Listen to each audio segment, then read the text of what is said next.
Welcome to प्रतिज्ञा classes Agra. This is an offline batch और जैसा कि हम लोग कल डिस्कस कर रहे थे हमने डिटर्मिनेंट पढ़ा और आज डिटर्मिनेंट के ही प्रॉपर्टीज़ को हम लोग आगे कैरी फॉरवर्ड करेंगे। ठीक है, तो this is the class 2 of determinants. फिलहाल तुम्हें डाउट था कि डिटर्मिनेंट निकालते कैसे 3 into 3 का 1 into 1 2 into 2 समझ में आ गया। देखो 3 into 3 में क्या करना होता है, हमारे लिए दो ज़्यादा चीज़ें इंपॉर्टेंट रहती है हमेशा से। पहला इंपॉर्टेंट चीज़ रहती है डायरेक्शन, ठीक है, डायरेक्शन या फिर मैं उसको साइन बोल दूं कि पॉजिटिव आएगा या नेगेटिव आएगा। ठीक है, इसकी कन्फ्यूजन दूर करने के लिए हमारे पास होता है -1 की पावर i प्लस जे। ठीक है, इसका की मतलब अगर जैसे इसको मैं नॉर्मल में लिखूं a11 a12 a13 a21 a22 a23 a31 a32 और a33, ये मैंने एक मैट्रिक्स बना दी। ठीक है, अभी कितना आ रहा है? बिल्कुल नहीं आ रही। अरे यार ऊपर लाइन मारी है ना, उसके इधर नहीं आना, इसी साइड। इतना ठीक है? नहीं, और इतना वो फिक्स लाइन है तेरी, वो 4 वाली। कौन सी? वो 4। ठीक है, फिक्स, ठीक, उसके इधर ही रहना। Okay. a11 a12 a13 a21 a22 a23 a31 a32 और a33। जस्ट अ सेकेंड, मैं बाउंड्री मार्क कर दूंगा, अदरवाइज पता चला आप लोगों को नहीं दिख रहा है। चलो ठीक है, ग्रेट। अब ये देखो, सबसे पहले ये आई था, ये जे था, है ना। एलिमेंट क्या होते हैं? ए आई जे, ये एलिमेंट होते हैं। इसका मतलब मुझे अब आई प्लस जे करना है। अगर -1 की पावर 2 होगा तो यहाँ पर -1 आएगा या +1 आएगा? +1। अगर -1 की पावर 3 होगा तो, अगर -1 की पावर 3 होगा तो क्या आएगा? +1 या -1? -1। कैसे? -1 इंटू -1 इंटू -1, तो माइनस माइनस प्लस और प्लस माइनस माइनस, 1 1 जा 1 1 1 जा 1 -1। समझ में आ रहा है? इसका मतलब अगर रटनी ही है चीज़ें या नहीं समझ में आ रहा, वैसे समझ में आना चाहिए ये वाली चीज़। तो इसके चलो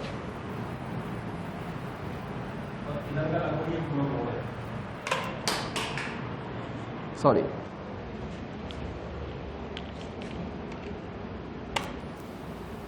चार्ज में रखे, चलो। अच्छा अब ये देखो, इसका मतलब अगर मेरी i प्लस जे इवन होगा तो +1 आएगा, ऑड होगा तो -1 आएगा। ठीक है, यानी कि 1 + 1 2, इवन आ गया तो यहाँ पर क्या आएगा? +1 + 2 3 मतलब नेगेटिव, 4 मतलब पॉजिटिव, 3 मतलब नेगेटिव, 4 मतलब positive, negative positive negative positive. ठीक है, अब मुझे क्या करना है, कोई भी एक रो लेनी है। मान के चलो मैंने ये वाली रो ले ली, इसका मतलब मैंने लिया 3 लिख दिया। फिर 3 के साथ जो भी रो और कॉलम है उसको छुपा लिया, बचा क्या? 2 1 1 1 2 1 1 1 बचा। इसका क्रॉस मल्टीप्लाई कर दिया, ये हुआ 3 2 - 1, फिलहाल आ गया आंसर 3। सही है। अगला देखो, अगले का साइन क्या है? माइनस, तो आ जाएगा माइनस का -2 लिखा हुआ है ना।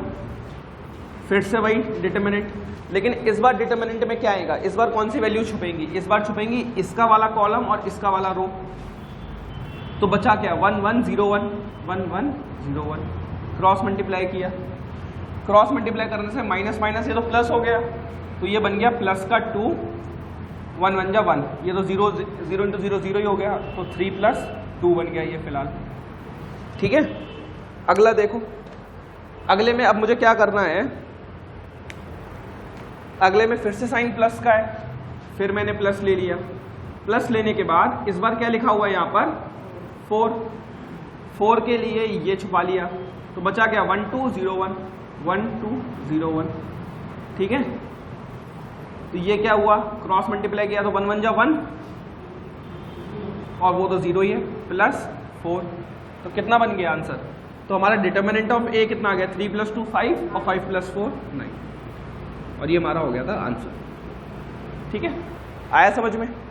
तो हमें क्या करना है, कोई भी एक रो, कोई भी एक कॉलम, कोई भी एक सीधी लाइन लेनी है, चाहे रो हो चाहे कॉलम हो, बीच वाली भी ऐसे भी हो सकती है। ठीक है, उसमें पहले साइन देखने हैं प्लस माइनस प्लस के, फिर जो भी एलिमेंट लिखा है वो एलिमेंट लिखना है, और उस एलिमेंट के अलोंग अगर मैंने 2 लिया है तो 2 के अलोंग ये दोनों चीजें, जो 2 कॉलम से निकला है और जो 2 रो से निकला है उसको छुपा देना है। बच्चे कुछ एलिमेंट को इस तरीके से लिख देना है, और 2 × 2 मैट्रिक्स तुम्हें सॉल्व करने आती है। समझ में आ गया? 4 × 4 का डाउट इतना ज़्यादा इंपॉर्टेंट नहीं है, क्योंकि 4 × 4 आता नहीं है एग्जाम्स में। ठीक है, तो ये मैं तुम्हें बाद में समझा दूंगा। फिलहाल इतना समझ में आ गया? ठीक, अब आज की क्लास कंटिन्यू करते हैं, जहाँ पर हम लोग पढ़ेंगे प्रॉपर्टीज ऑफ डिटर्मिनेंट। ठीक है, जस्ट अ सेकेंड। ठीक है, अब हम लोग पढ़ने वाले हैं आज properties of determinant, most important. आज की हेडिंग है प्रॉपर्टीज ऑफ। सर हमारी डेफिनेशन को डिटरमिनेंट की डेफिनेशन क्या है? क्या है डिटरमिनेंट की डेफिनेशन? डिटर्मिनेंट की डेफिनेशन नहीं है, डिटर्मिनेंट को सॉल्व करने का मेथड है। मैं किसी से बोलूं सर, या कोई फिर से पूछे कि हाँ। डिटरमिनेंट होता क्या है, हाँ, मैं क्या आंसर दूंगा? कि मैट्रिक्स को स्केलर में सॉल्व करने का मेथड को डिटर्मिनेंट कहते हैं। एक मैट्रिक्स है, उसको स्केलर वैल्यू में कन्वर्ट करने के मेथड को डिटर्मिनेंट कहते हैं, या मैट्रिक्स को स्केलर बनाने का एक प्रोसेस है, जिससे जो हमारा फाइनल आंसर जब वो स्केलर निकलेगा तो वो उसका डिटर्मिनेंट होता है। इस तरीके से ये बोल सकते हैं sir the area of matrix is known as determinant. Area of, matrix well area of matrix नहीं, एरिया ऑफ एनीथिंग। लेकिन क्योंकि जब आपने एरिया की बात करी है ना, तो एरिया ऑफ ट्रायंगल आपने अगर पढ़ा होगा तो हाफ, अगर ये x1 y1 1, x2 y2 1 और x3 y3 1, ये एरिया ऑफ ट्रायंगल होता है, जिसके जो ये 3 साइड्स हैं, ये 3 साइड्स हैं x1 y1, x2 y2 और x3 y3। फिर ये एरिया ऑफ समथिंग कुछ ना कुछ फिगर्स में अलग अलग बदलता रहता है। जो हमारा 3D ज्योमेट्री है, 3D ज्योमेट्री में भी आप डिटर्मिनेंट का यूज़ करोगे, आगे बहुत जगह यूज़ आएगा ये। ठीक है, और ये अलग अलग एरियाज में भी यूज़ होगा। But yes, you can say the area of determinant, but half लगने के बाद ये ट्राइंगल हो गया। So if you see that determinant in a geometrical method, तो हाँ हो सकता है, वे पॉसिबल है। तो मैंने ऐसे जाने के बाद देखा इसका क्या सॉल्यूशन है। डिटरमिनेंट जो है वो ये मैट्रिक्स का एरिया है। ग्राफिकल मेथड से हम निकाल सकते हैं एरिया, जब मैट्रिक्स में निकालेंगे ग्राफिकल मेथड से तो सेम आएगा, डिटर्मिनेंट के बराबर आएगा। ठीक है, बिल्कुल सही, हो सकता है, इसमें कोई दो राय नहीं है। चलो फिलहाल प्रॉपर्टीज ऑफ डिटर्मिनेंट, इसमें पहली जो प्रॉपर्टी है वो कहती है, कल मैंने माइनर एंड कोफैक्टर बताए थे, तो मैंने बोला कि एक डिटर्मिनेंट, एक मैट्रिक्स है A11, A12, A13, A21, A22, A23 और A31, A32 और A33। ठीक है, और ये कोई 3 × 3 मैट्रिक्स है। इस 3 × 3 मैट्रिक्स का ही मैंने कोफैक्टर्स निकाल दिए। कोफैक्टर्स निकालने आप सबको आते हैं। कोफैक्टर निकालने के बाद मैंने उसको मैट्रिक्स फॉर्म में रखा, जैसे कल रखे थे।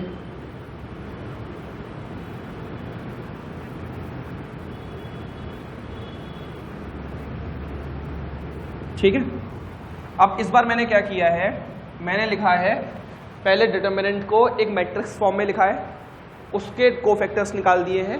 कोफैक्टर्स कैसे निकालते हैं ये मैंने कल सिखाया था। ठीक है, कल मैं सिखा चुका हूँ। तुम्हें आते हैं कोफैक्टर निकालने, क्योंकि पूरी वीडियो नहीं देखी होगी, है ना। आज जाके देखना, मैं तुमसे इसलिए कहा था कि डाउट्स आए, लेकिन पूरी वीडियो देखना। जो भी XY जो भी है, मतलब जो भी डाउट्स आए उन डाउट्स को पूछ लो फिर। ठीक है, फिलहाल अब क्या करना है, व्हाट इज डिटर्मिनेंट। तो पहली प्रॉपर्टी कहती है कि अगर मुझे डिटर्मिनेंट ऑफ A निकालना है, पहला मेथड रो लेके, जो भी नॉर्मल मेथड हमने सीखा। दूसरा मेथड सेरस मेथड, सेग्रस मेथड, जो भी नाम है उसका। तीसरा मेथड ये है कि A11 ले लो, उसमें C11 का मल्टीप्लाई करवा दो, प्लस A12 ले लो, C12 का मल्टीप्लाई करवा दो, प्लस A13 ले लो और C13 का मल्टीप्लाई करवा दो। समझ में आया? हमने पहले एक मैट्रिक्स थी, इससे कोफैक्टर मैट्रिक्स निकाली। कोफैक्टर मैट्रिक्स निकालने के बाद सिंपली क्या किया, इन दोनों का मल्टीप्लिकेशन करवा दिया। मेथड का कोई नाम नहीं है, प्रॉपर्टीज है जनरली। इसको क्या बोल सकते हैं कि कोई भी एक रो या कोई भी एक column low, but element same होने चाहिए। मतलब ये कि अगर मैं 2 1 लूंगा तो यहाँ पर भी 2 1 लूंगा, 2 2 लूंगा तो 2 2 लूंगा, और 2 3 लूंगा तो 2 3 लूंगा। ऐसा नहीं कर सकता है अगर 1 1 ले लिया यहाँ पे 2 2 लूंगा, ये नहीं हो सकता। जो एलिमेंट लूंगा उसी एलिमेंट का कोफैक्टर लूंगा, ठीक है। यानी कि और determinant of A could be equals to A31 C31 plus A32 C32 plus A33, ये भी हो सकता है। This is also possible. Avinash, doubt? समझ में आया? चलो कोफैक्टर कैसे निकालते हैं ये मैं तुम्हें सिखा दूंगा, ठीक है। मान के चलो एक ये मैट्रिक्स थी तुम्हारे पास, तुमने कुछ भी मेथड लगाया XYZ जो मैं तुम्हें बाद में सिखाऊंगा, और तुमने कोफैक्टर मैट्रिक्स निकाल दी एक, तुम्हारे पास ये न्यू मैट्रिक्स आ गई। तो इसमें जो ये 1 1 2 2 1 1 3 या जो भी कुछ नंबर हैं, सेम टू सेम नंबर लेने हैं, मल्टीप्लाई करवाना है सेम रो या सेम कॉलम का, तो तुम्हारा क्या निकल जाएगा, डिटर्मिनेंट। अगर 1 1 2 1 3 1 लूंगा, कॉलम लूंगा, तो यहाँ पर भी 1 1 2 1 3 1 लूंगा, तो इसका डिटर्मिनेंट ऑफ ए कैसे निकलेगा, A11 C11 plus A21 C21 plus A31 C3। समझ में आया? This is the property number 1। Got it? Same element 1 1 1 1 2 1 2 1 3 1 3 1, या फिर 1 3 1 3 2 3 2 3 3 3 3। हाँ ये ए है एक्चुअली, मैं थोड़ा लिखता ऐसे हूँ ए। समझ में आया पहली प्रॉपर्टी? अच्छा, इसी के मिलती जुलती दूसरी प्रॉपर्टी है कि सर अगर सेम एलिमेंट नहीं लिया, सेम रो नहीं लिया तो डिटर्मिनेंट 0 हो जाएगा। डिटर्मिनेंट ऑफ ए, या फिर वो जो भी डिटर्मिनेंट नहीं, मतलब जो पर्टिकुलर वैल्यू है ना, वो वैल्यू क्या हो जाएगी, 0 हो जाएगी। जैसे मैं लिखूं A11 C21 plus A12 C22 plus A13 C23, तो इस टाइम पर वैल्यू क्या हो जाएगी, 0 हो जाएगी। नहीं, सिंगुलर मैट्रिक्स होता है जिसका डिटर्मिनेंट 0 होता है। यहाँ पर मैं ये नहीं कह रहा ना डिटर्मिनेंट 0 है, मैं कह रहा हूँ कि वैल्यू 0 हो जाएगी। हाँ, कुछ भी ले लो। अगर तुमने ये सेम सेम सेम लिया तो डिटर्मिनेंट बन गया।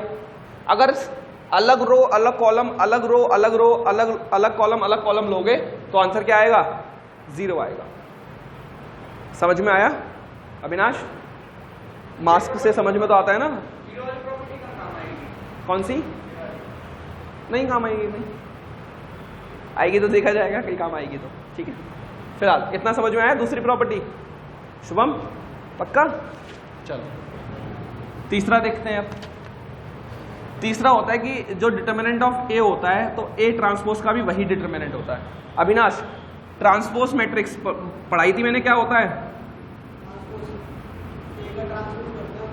यस, तो जो भी रो ऑफ फर्स्ट मैट्रिक्स होता है वो क्या बन जाता है, कॉलम ऑफ नेक्स्ट मैट्रिक्स। जो भी हमारी दूसरी मैट्रिक्स है उसका क्या बन जाएगा, कॉलम बन जाएगा। पढ़ाया था। तो फिर उस ए ट्रांसपोज का और ए का डिटर्मिनेंट हमेशा क्या होता है, सेम होता है। मान के चलो तुमने ए का कुछ डिटर्मिनेंट निकाल दिया, फिर तुमने क्या किया, ए ट्रांसपोज मैट्रिक्स निकाली, ठीक है। उस मैट्रिक्स का भी तुमने क्या निकाला, डिटर्मिनेंट निकाला, तो आंसर कितना आएगा, दोनों के सेम आएंगे, ठीक है। This is the property number 3। Note down करो पहले इतनी प्रॉपर्टीज, ये काम आएगा प्रॉपर्टी। यस, ये सीए फाउंडेशन में भी काम आ जाएगी।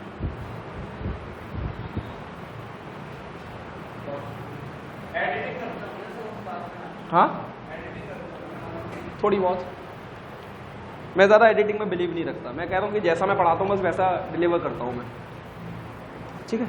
इतनी चीज़ें समझ में आई पहले। तो अभी हमने 3 प्रॉपर्टीज देख ली। पहला, अगर कोफैक्टर निकाले तो सेम लेने, सेम नहीं लोगे तो 0 आ जाएगा आंसर।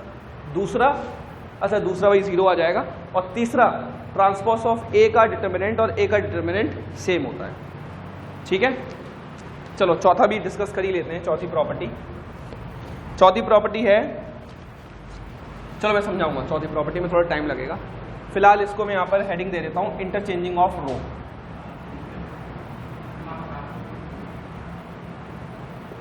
Interchanging of rows. अभी फोर्थ प्रॉपर्टी रहेगी, फोर्थ प्रॉपर्टी अभी शुरू करेंगे, टोटल 3। हाँ, ये फोर्थ प्रॉपर्टी है, अभी हम लोग डिस्कस करेंगे फोर्थ प्रॉपर्टी को, ठीक है। आप लोग क्या करो, पहले इतना नोट डाउन करो फटाफट से। अविनाश डाउट्स होंगे पूछते रहना, कल एब्सेंट थे, ठीक है, करो।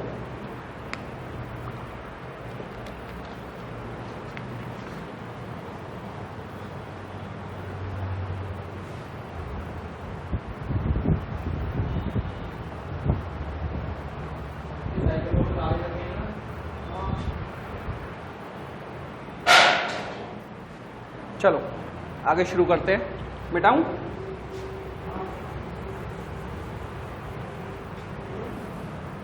चलो, ये प्रॉपर्टीज लिखने में टाइम वेस्ट और जगह वेस्ट नहीं करते हैं, जगह वैसे भी बहुत कम है हमारे पास। फिलहाल फोर्थ प्रॉपर्टी,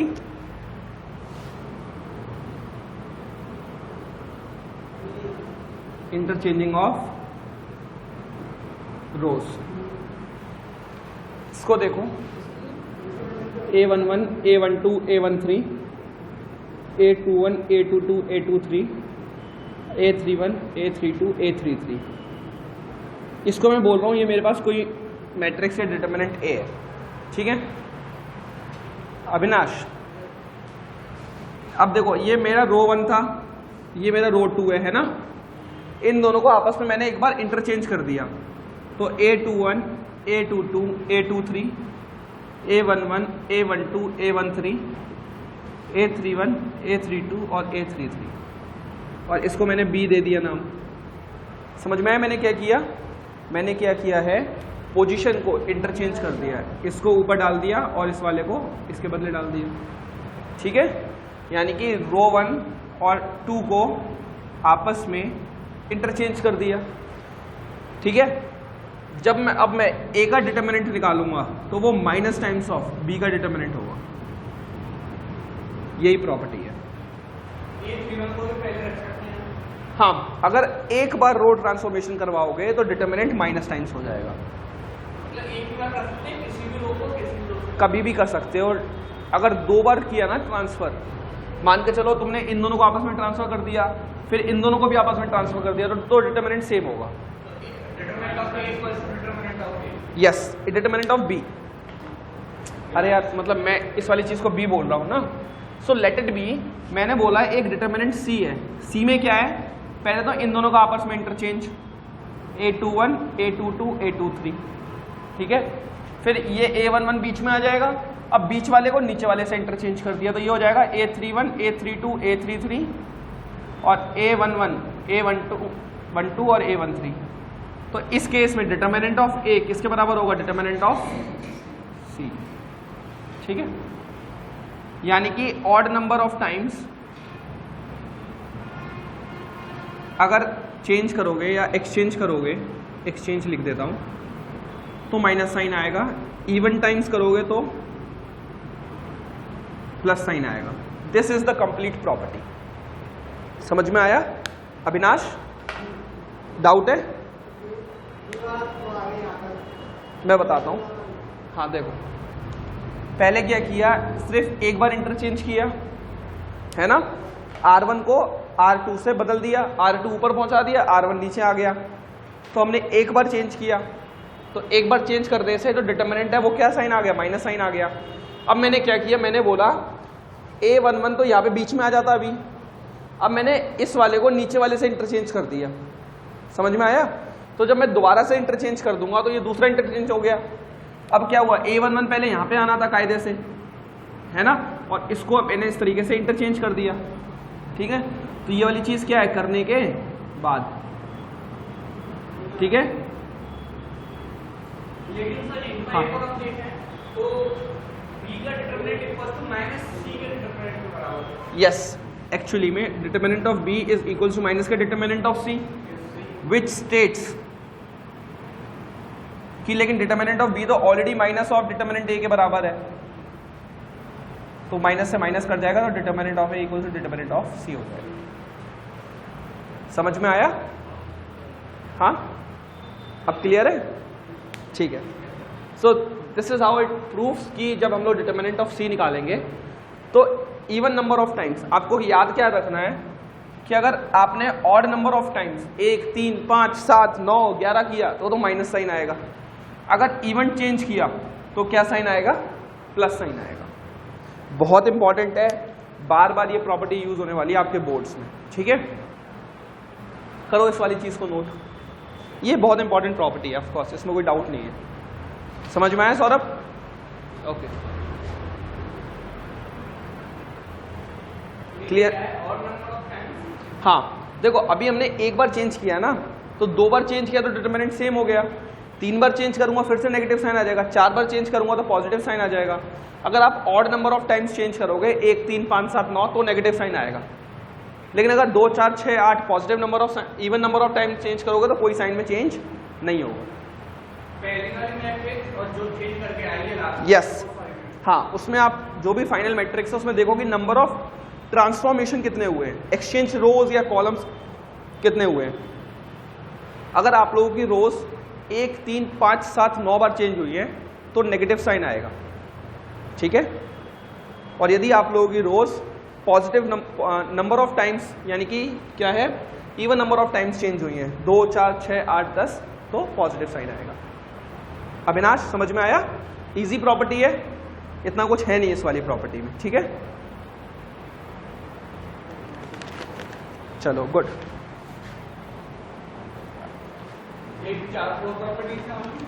नहीं, अभी बहुत प्रॉपर्टीज हैं।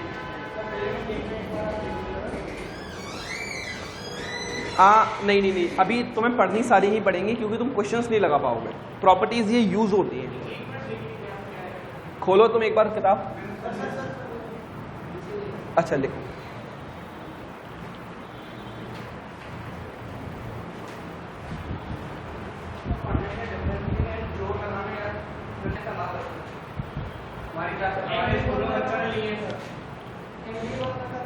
हाँ चलो ठीक है, फिलहाल इतनी प्रॉपर्टी समझ में आ गई। देखो साइंस में क्या है ना, हमें काफ़ी सारे डिटर्मिनेंट सॉल्व करने होते हैं और रो ट्रांसफॉर्मेशन मेथड एक इंपॉर्टेंट मेथड है बोर्ड्स के पर्सपेक्टिव में। अच्छा, हो सकता है, may be, I don't know, how would I know that. मैं कहा ना, मैं सिर्फ 10+2 लेवल का पढ़ाता हूँ। अगर मैंने PhD करी होती तो मैं शायद अच्छे से बता पाता कि मैट्रिसेस डिटर्मिनेंट्स का कहाँ कितना रोल है, ठीक है। हाँ, वेक्टर का एग्जैक्टली, हाँ ठीक है। चलो फिलहाल इंटरचेंजिंग समझ में आया। अगली 5th प्रॉपर्टी, आप जाना चाहो तो जा सकते, कोई प्रॉब्लम नहीं है।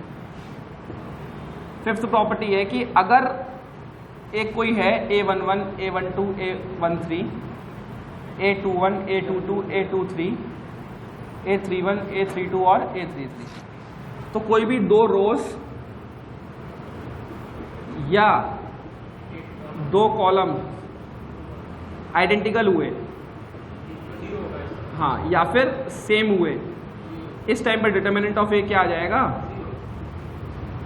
0 आ जाएगा, ठीक है। अविनाश पॉइंट क्लियर हुआ ये वाला? कोई भी 2 रो या 2 कॉलम सेम टू सेम आ गए, 1, 1, 1, 2, 2, 2, समझ में आ रहा है? या 1, 1, 1, 1, 1, 1। मान के चलो एग्जाम्पल के तौर पर यहाँ पर बहुत बड़ी मैट्रिक्स लिखी हुई है x², y² z², x² y² z², ठीक है, और A B C।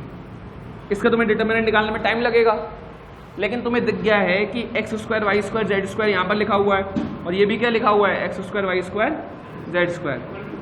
तो फिर डिटर्मिनेंट ऑफ ए आप सीधा सीधा क्या डाल दोगे? 0। समझ में आया? कोई भी 2 रो या 2 कॉलम सेम टू सेम हुए तो आंसर क्या आने वाला है? कुछ, हाँ, रो सेम है तो 0 आंसर, पूरा आंसर 0, सॉल्व ही नहीं करना। कुछ भी, कोई भी 2 चीजें सेम हो जानी चाहिए। 1, 1, 1, 1, 1, 1 A B C, इस केस में 2 कॉलम सेम हो गए तो फिर से डिटर्मिनेंट ऑफ ए क्या आ जाएगा? 0 आ जाएगा, ठीक है। समझ में आया? इतना सिंपल है ये, इसमें ज्यादा दिमाग मारना ही नहीं है, ठीक है। अगली चीज सीखो, 6वां, इसमें थोड़ा सा दिमाग मारना पड़ेगा। मान के चलो कोई एक ए है जिसको मैं बोल रहा हूं A11, A12, A13, A21, A22, A23, A31, A32 और A33। करने को ना मैं एग्जाम्पल से भी समझा सकता हूँ, बार बार ये इसलिए लिखता हूँ कि आप लोगों को याद होना चाहिए 11, 12, 13 कहाँ पर कौन सी चीज़ आएगी, ये याद रहना चाहिए, ठीक है। मान के चलो बी कोई मैट्रिक्स है, बी में क्या किया हुआ है, एक तो पेन भी नहीं चल रहा है, बी में क्या किया हुआ है, कोई भी कॉलम है उसको बना दिया है A11 के A21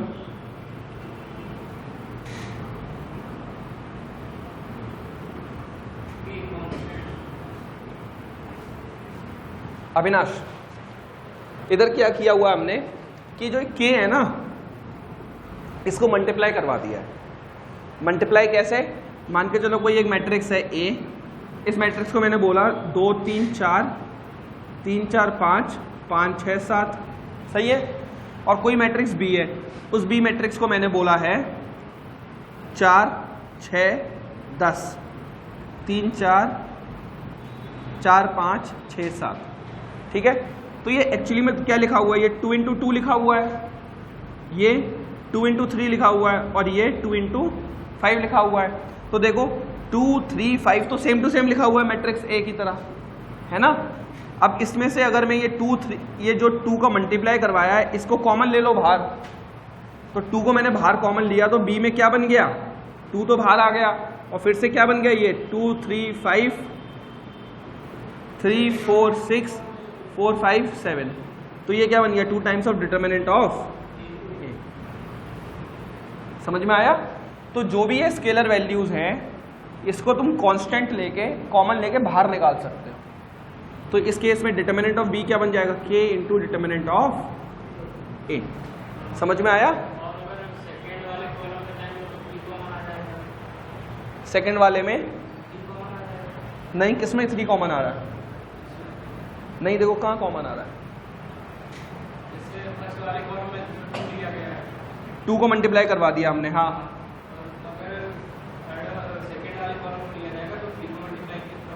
हाँ। देखो इसको मैं और अच्छे से डिटेल में समझा देता हूँ, ठीक है। ये चीज़ मिटाऊँ, हाँ देखो इस चीज़ को इधर इतने में समझ लो कि मैंने क्या बोला, कोई भी एक मैट्रिक्स है A11 A12 A13, आप किसी भी एक पर्टिकुलर रो में से कोई भी अगर वैल्यू कॉमन आ रही है ना, कॉमन कैसे लेते थे अविनाश, कि अगर मान के चलो यहाँ पर लिखा हुआ है 4 into 5 प्लस 8 into 6 ऐसे लिखा हुआ है, या 7 लिख लो, तो तुमने क्या किया यहाँ में से 2 कॉमन लिया, तो ये तो बन गया 2 into 5, प्लस की जगह प्लस लिख दिया, और क्योंकि 2 कॉमन ले चुके हो तो ये कितना हो जाएगा 4 into 7। लेकिन मैट्रिक्स में तो रो और कॉलम होती है ना, मैट्रिक्स में क्या करना है, जब भी कॉलम हमें कॉमन लेना है तो कॉमन पूरे के पूरे कॉलम या पूरे के पूरे रो में से लेना है। समझ में आया। यानी कि इस वाली मैट्रिक्स में अगर कॉमन जाएगा तो वो इस एलिमेंट से भी जाएगा, इससे भी जाएगा, इससे भी जाएगा। समझ में आया। या फिर जो कॉमन जाएगा वो यहाँ से जाएगा, यहाँ से जाएगा, यहाँ से जाएगा, ठीक है। आसान भाषा में समझाता हूँ। पहले आप देखोगे मुझे कॉमन लेना कहाँ से, कॉलम से लेना है या रो से लेना है। जब आपने डिसाइड कर लिया कि आपको कॉलम से कॉमन लेना है तो आपको हर एक एलिमेंट उस कॉलम के से लेना पड़ेगा कॉमन, ठीक है। तो इसमें से मैंने क्या किया, इसमें से के दिख रहा है, के को निकाल दिया बाहर। जैसे ही के बाहर निकला तो A11 A12 A13 A21 A22 A23 और A31 A2 A33 ये तो A के बराबर ही है, तो K into determinant of A। समझ में आया। ये प्रॉपर्टी कुछ ऐसी है। समझ में आया। पहले कॉपी करो जितना समझ में आ रहा है। कंफ्यूजन है क्या कॉपी करूँ इसमें से तो चलो इसको मैं थोड़ा सा अच्छी लैंग्वेज में लिख देते हैं, ठीक है। इसको यहाँ पर मिटाओ, ठीक है। तो देखो आप क्या लिखोगे, कॉपी करते वक्त लिखोगे A की वैल्यू ये है, B की वैल्यू K मल्टीप्लाई कर रखी है, इसलिए देयरफॉर जो डिटर्मिनेंट ऑफ B होगा वो K into determinant of A होगा, ठीक है। और यही मेरी प्रॉपर्टी है, प्रॉपर्टी नंबर 06, ठीक है। Got it? अगर सर कांस्टेंट सेकंड वाले कॉलम के साथ लगा होता तो ये वन को कॉमन लेते, कांस्टेंट अगर सेकंड वाले कॉलम के साथ, हाँ तो भी के कॉमन आता। आप किसी भी रो किसी भी कॉलम से कुछ भी कॉमन ले सकते हो, कोई प्रॉब्लम नहीं है, ठीक है। अगर यहाँ पर के लिखा हुआ है और यहाँ पर वाई वाई वाई लिखा होता तो यहाँ से के कॉमन जाता, यहाँ से वाई कॉमन जाता, तो बाहर कॉमन आ जाता के इंटू वाई। समझ में आया? किसी भी रो किसी भी कॉलम कुछ भी ले सकते हो कॉमन, कोई प्रॉब्लम नहीं है किसी भी चीज में, ठीक है। करो नोट।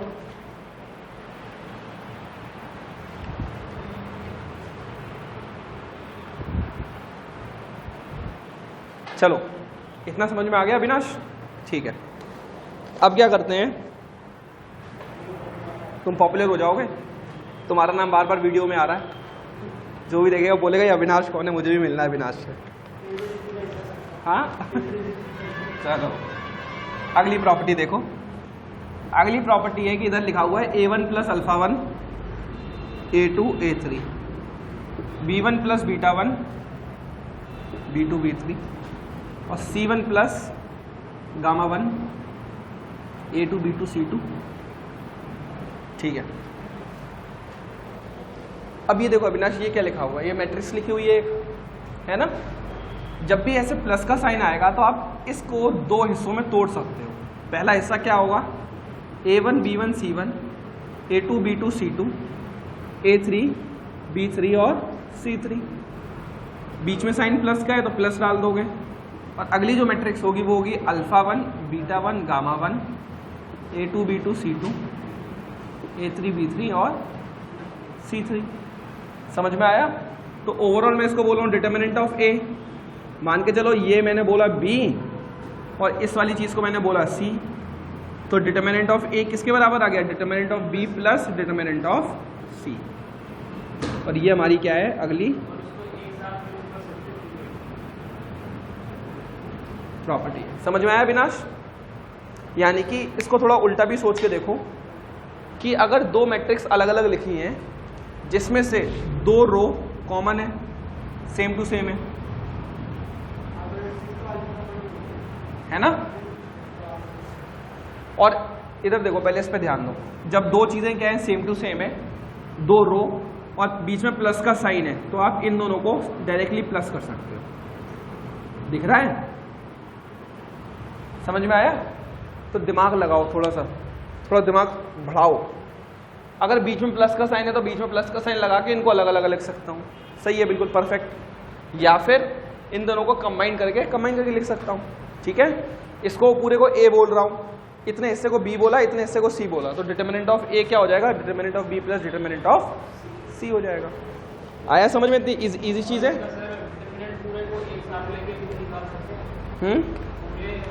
हाँ पूरे को भी एक साथ निकाल सकते हैं, बिल्कुल सही बात है, कोई प्रॉब्लम नहीं है, पूरा एक साथ है ना। इजी पड़ता है कभी कभी, ठीक है, कभी कभी बहुत इजी पड़ता है।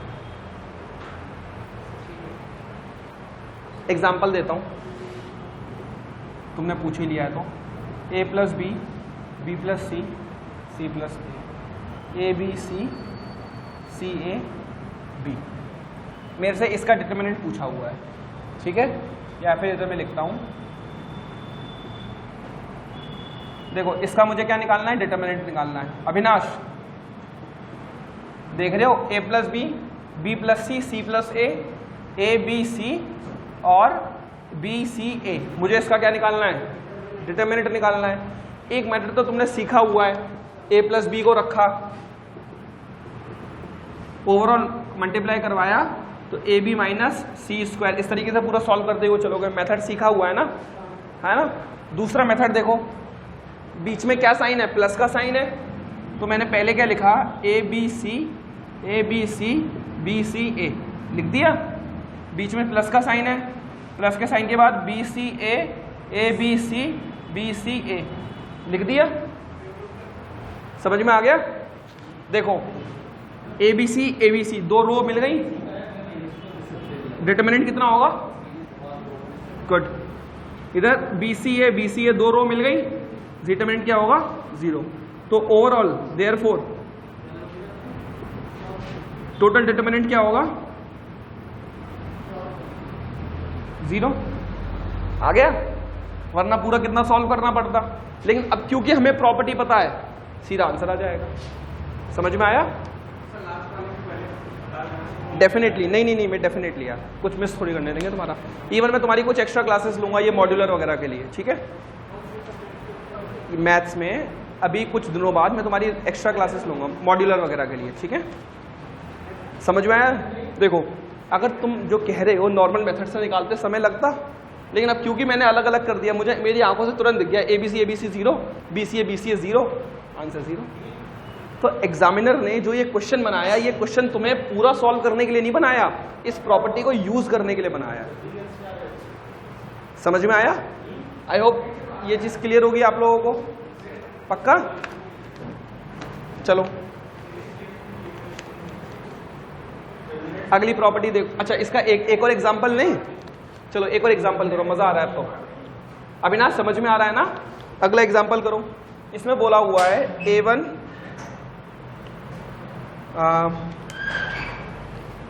ठीक है, A1 plus KB1, A2 plus KB2, A3 plus KB3, B1 B2 B3, C1 C2 C3, ठीक है? और एक मैट्रिक्स है तुम्हारे पास A1 B1 C1, A2 B2 C2, A3 B3 और C3, ठीक है? लेट मी सी पूरा कंप्लीट हो रहा है कि नहीं हो पा रहा। ठीक है, आ रहा है मोर और लेस, ठीक है? तो पहले आप लोग इतना नोट करो जितना मैंने करवा दिया है, ठीक है? नोट करो पहले इतना एक बार।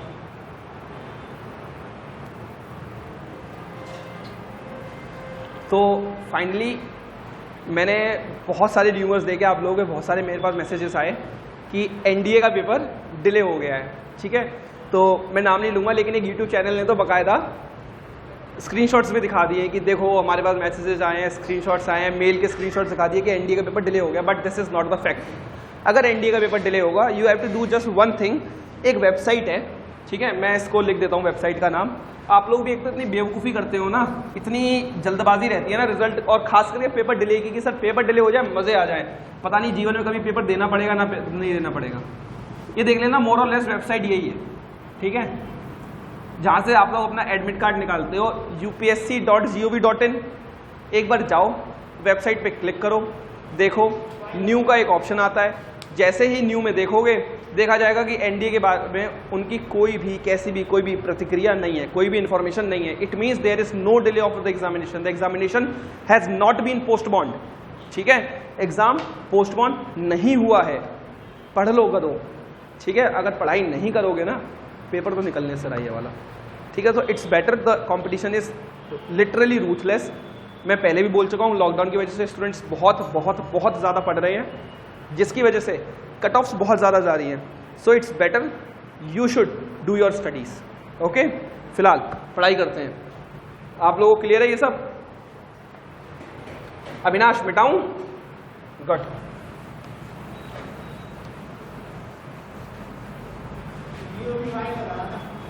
gov.in, कोई बात नहीं, तुम यूपीएससी डाल देना, यूपीएससी से काम चल जाएगा तुम्हारा। फिलहाल इधर देखो, इस तरीके से लिखा हुआ है, तुम्हें इन दोनों का डिटर्मिनेंट निकालना है, ठीक है? ये बताओ, इसमें पहले इसको अलग अलग लिखा, A1 A2 A3, B1 B2 B3 और C1 C2 C3 लिख दिया। बीच में प्लस का साइन है, प्लस का साइन लगा दिया। फिर क्या लिखा? KB1 KB2 KB3, B1 B2 B3, C1 C2 C3 लिख दिया। K कॉमन है, K बाहर निकाल दो, बाहर निकाला तो K बाहर आ गया। अब बन गया ये B1 B1 C1, B2 B2 C2 और B3 B3 C3। अब मुझे एक बार बताना, ये दो कॉलम सेम नहीं आ गए, तो इसका डिटर्मिनेंट क्या हो जाएगा? 0, यानी कि इस पूरे का डिटर्मिनेंट इसके क्या हो जाएगा? बराबर हो जाएगा। समझ में आया? तो अगर कोई मेरे से बोलता है this is determinant of A, this is determinant of B, तो इन दोनों के बीच में रिलेशनशिप क्या है? इन दोनों के बीच में रिलेशनशिप ये है कि determinant of A determinant of B के बराबर होगा। अगर कॉम्पिटिटिव एग्जाम में एनडीए में सवाल आता तो ऑप्शन होता है A, determinant of A greater than determinant of B, B determinant of A less than determinant of B, C determinant of A equals to determinant of B, D determinant of A not equal to determinant of. तो आप किस पे mark कर देते हैं? सी पे mark कर देते हैं। ऐसे ही तो क्वेश्चन बनते हैं एग्जाम में। समझ में आया? चलो, आई होप इतनी सी चीज तुम लोगों को क्लियर होगी प्रॉपर्टीज में आज, है ना?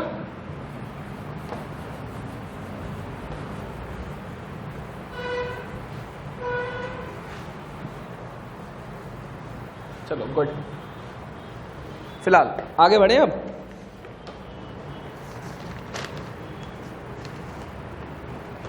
चलो अगली प्रॉपर्टी इंपॉर्टेंट, अगर एनी रो और कॉलम, कोई भी रो या कॉलम किसी भी एक डिटर्मिनेंट का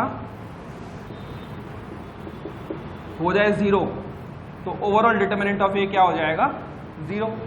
एग्जाम्पल ले लो, लिखा हुआ है 0 0 0 A2 B2 C2 A3 B3 C3, या फिर लिखा गया है 0 0 0 A2 B2 C2 A3 B3 C3। लेकिन इसमें क्या हुआ? एक रो 0 हो गई, इसमें क्या हुआ? एक कॉलम 0 हो गया। तो इन दोनों का ही डिटर्मिनेंट ऑफ ए क्या निकला है? प्रॉपर्टी क्लियर है? चलो ठीक है। अगली चीज, अगली इंपॉर्टेंट प्रॉपर्टी, डायगोनल मैट्रिक्स क्या होती है? जिसके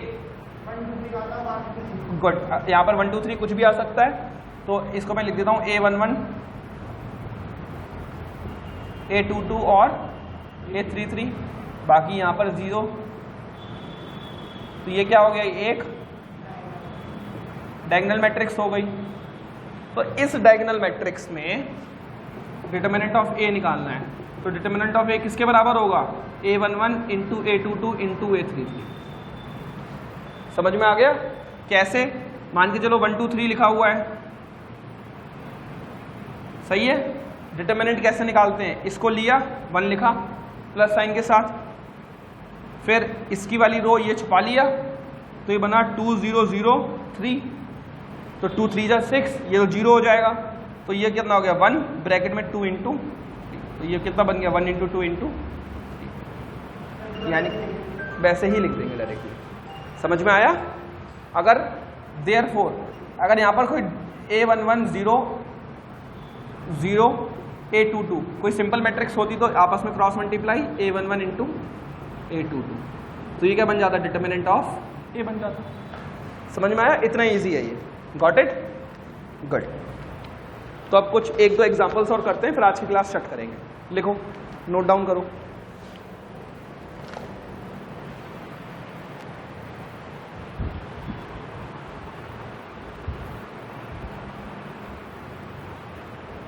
चलो, इतना समझ में आ गया। अब जल्दी जल्दी से ना कुछ इजी छोटे छोटे एग्जांपल्स देखते हैं और फिर आज की क्लास ऑफ करेंगे, ठीक है? पहला एग्जांपल लिखो, बोला हुआ है 41 1 5 79 7 9 29 5 और 3, इसका डिटर्मिनेंट निकालो। अगला पूछा गया है determinant of 1 omega omega square omega square omega 1 omega square 1 omega, ये निकालो। अगला डिटर्मिनेंट पूछा गया है 1a b plus c 1b c plus a 1c a plus b, इसका डिटर्मिनेंट निकालो। अगला पूछा गया है b minus c c minus a minus b c minus a minus b b minus c, ठीक है, और a minus b minus c c minus ए, इसका डिटर्मिनेंट निकालो। अगला सवाल पूछा गया है x plus y y plus z z plus x z x y 1 1। हाँ, किसको? देखो, क्रॉस मल्टीप्लाई तक पहुंचो मत। पहले जो मैंने सिखाया वो प्रॉपर्टीज क्यों सिखाई है? दिमाग लगाने के लिए सिखाई हैं।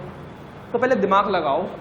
ये 41 79 29 कितनी हार्ड कैलकुलेशंस है। इतनी हार्ड कैलकुलेशन को एक साथ सॉल्व करने जाओगे तुम्हें दिक्कत नहीं आएगी। समझ में आ रहा है? सो इट्स बेटर आप लोग क्या करो, पहले ये सोचो मैं अगर इस 5 का 8 से मल्टीप्लाई कर दूं, 5 8 जा गुड, तो इसका भी 8 से मल्टीप्लाई करना पड़ेगा, 8 9 जा गुड, और इस 3 का भी 8 से मल्टीप्लाई करना पड़ेगा। कितना हो गया? 3 8 जा, वेरी गुड। तो बताओ 5 8 जा 40, तो यानी कि मैंने क्या किया, एक k का मल्टीप्लाई किस में करवा दिया? C3 में मल्टीप्लाई करवा दिया, करवाया, प्लस C2, ठीक है, और ये वैल्यूज किसके अंदर रख दूं? C2 के अंदर वैल्यूज रख दूं। इस तरीके का ऑपरेशन आपको लिखना आना चाहिए, ये मैं सिखाऊंगा भी, ठीक है। फिलहाल 5 8 जा 40 प्लस 1 कितना हो गया? तो ये अब क्या बन जाएगा? ये बन गया 41, 8 9 जा 72 प्लस 7, ये क्या बन गया? 79, 3 8 जा 24 प्लस 5, ये क्या बन गया? 29। तो अब देखो कॉलम 1 और कॉलम 2 सेम सेम नहीं हो गए?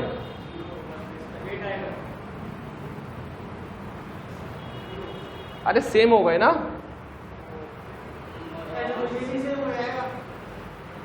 हाँ, इसमें पूरा सड़काना पड़ेगा ना एक तरफ। इसमें क्या किया, C1 के अंदर मैंने C1 plus C2 plus C3 लगा दिया, तो ये बन जाएगा 1 प्लस ओमेगा स्क्वायर, ये बन गया ओमेगा स्क्वायर प्लस 1, और ये बन गया ओमेगा स्क्वायर प्लस 1। समझ में आया? ये कॉम्प्लेक्स नंबर है, कॉम्प्लेक्स नंबर की प्रॉपर्टी होती है 1 प्लस ओमेगा स्क्वायर किसके बराबर होता है? 0 के। तो ये हो जाएगा 0 के बराबर, ये हो जाएगा 0 के बराबर, ये हो जाएगा 0 के बराबर। एक पूरा कॉलम 0 के बराबर हो गया, तो डिटरमिनेंट कितना हो जाएगा इसका? समझ में आया? हाँ हाँ, समझ में आया? इस वाले में देखो, इसमें क्या करो, इस C1 में, इस C2 में क्या करो, C2 प्लस C3 कर दो, कर दिया। तो C2 प्लस C3 करने से क्या हो जाएगा, जो ये दूसरा वाला कॉलम है ये क्या बन जाएगा? A plus B plus C, A plus B plus C, ये क्या बन जाएगा? B plus C plus A, और ये क्या बन जाएगा? C plus A plus B। बन गया? तो इन तीनों में से A plus B plus C ले लो कॉमन, कॉमन ले लिया, बाहर निकाल दिया, तो इस वाली जगह पर क्या बचा? इस वाली जगह पर क्या बचा? इस वाली जगह पर क्या बचा? देखो 2 रो सेम हो गई, तो डिटरमिनेंट कितना आ गया? समझ में आया मैं क्या कर रहा हूं? अगला सवाल देखो, इसमें क्या करो, C1 को C1 plus C2 plus C3 कर दो, कर दिया। मतलब वैल्यू कहाँ रखनी है? C1 के अंदर।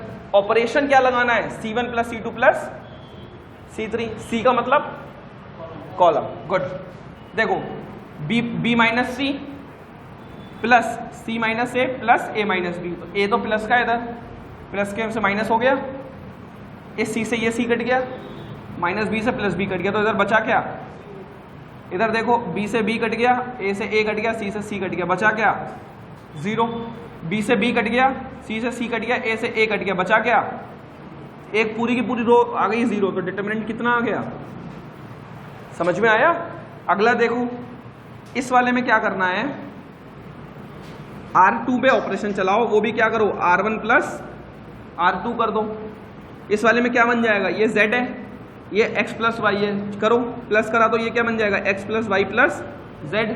ये क्या बन गया? x plus y plus z। ये क्या बन गया? x plus y plus z। पूरा का पूरा उठा के कॉमन ले लिया। जैसे ही पूरा का पूरा उठा के कॉमन ले लोगे, x plus y plus z common ले लिया, तो ऊपर तो बच गया x plus y, y plus z, z plus x। लेकिन इधर क्या बच गया? 1 1, और इधर क्या बच गया? 1 1 1। देखो 2 रो सेम हो गई, तो डिटरमिनेंट कितना आ गया? समझ में आया? तो इस तरीके से इतनी स्पीड से हम लोग क्या कर सकते हैं, हमारी प्रॉपर्टीज को सॉल्व आउट कर सकते हैं। So it's better to everyone कि आप लोग कुछ प्रॉपर्टीज को यूज करो और उनकी रेगुलर प्रैक्टिस करो। तुम्हें समझ में आया अविनाश? वापस से एक बार रिवीजन करते हैं। पहले वाले में क्या किया? 8 का मल्टीप्लाई किया, फिर प्लस किया। याद रखो बस, असली मूल मंत्र ये है, जो भी ऑपरेशन लगाओगे वो पूरी की पूरी रो या पूरे के पूरे कॉलम में लगाओगे। 8 मल्टीप्लाई किया तो तीनों में किया है। समझ में आया? तीनों में मल्टीप्लाई करने के बाद 1 का प्लस करवा दिया, तो ये 41 बन गया, ये 79 बन गया, ये 29 बन गया, सेम टू सेम बन गए। समझ में आया? अगला देखो, अगले में क्या किया है, ये तो पूरा एक साथ प्लस कर दिया, तो 1 plus omega square, 1 plus omega square, 1 plus omega square. Complex number की प्रॉपर्टी 1 प्लस ओमेगा स्क्वायर किसके बराबर होता है, 0 के बराबर। तो ये बन गया 0 0 0, आंसर 0। अगला देखो, इसमें क्या किया, इन दोनों को प्लस किया, तो a plus b plus c, a plus b plus c, a plus b plus c, ये बाहर निकाल दिया, तो ये तो 1 1 था ही, और ये भी अब क्या बन गया 1 1 1 0। ये देखो, इसमें तो तीनों को ऐड कर दिया, आपस में कट गए, 0 0 0 बन गए। इस वाले में देखो, इस वाले में क्या किया है, इन दोनों को प्लस कर दिया है, तो x plus y plus z, x plus y plus z, x plus y plus z, ठीक है, बाहर निकाल दिया, तो 2 1 1 1 बन गए, आंसर 0 आ गया। ऑपरेशन लिखते कैसे हैं, पहले आप सोचोगे कि मुझे ऑपरेशन कहाँ करना है, C1 में करना है, C2 में करना है, C3 में करना है, R1 में करना है, R2 में करना है, R3 में करना है, करना कहाँ है। उसके बाद जो भी ऑपरेशन करोगे उसको लिखोगे। मैं क्या कर रहा हूँ, इस वाले में मैंने 8 से मल्टीप्लाई किया C3 में, फिर C2 में ऐड किया, और ऐड करने के बाद रखा कहाँ, C2 में रखा, ठीक है। तो आप क्या करोगे, घर जाकर अब प्रैक्टिस करोगे प्रॉपर्टीज़ की, जो भी डिटर्मिनेंट्स में डाउट होगा आप मेरे से डाउट्स पूछोगे, ठीक है। और आप लोगों में से किसी को डाउट होगा तो आप लोग मुझे कमेंट सेक्शन में लिख के बताओगे, ठीक है, या फिर टेलीग्राम ग्रुप पर भी आप लोग मुझे लिख के बता सकते हो, ठीक है। दोनों student at a time, online भी और ऑफलाइन भी, ठीक है। यहाँ तक डाउट्स क्लियर है आप लोगों को, तो okay, so goodbye, that's all for the today's class. कल डिटर्मिनेंट्स की हम लोग क्लास नंबर 3 को कंटिन्यू करेंगे, ठीक है।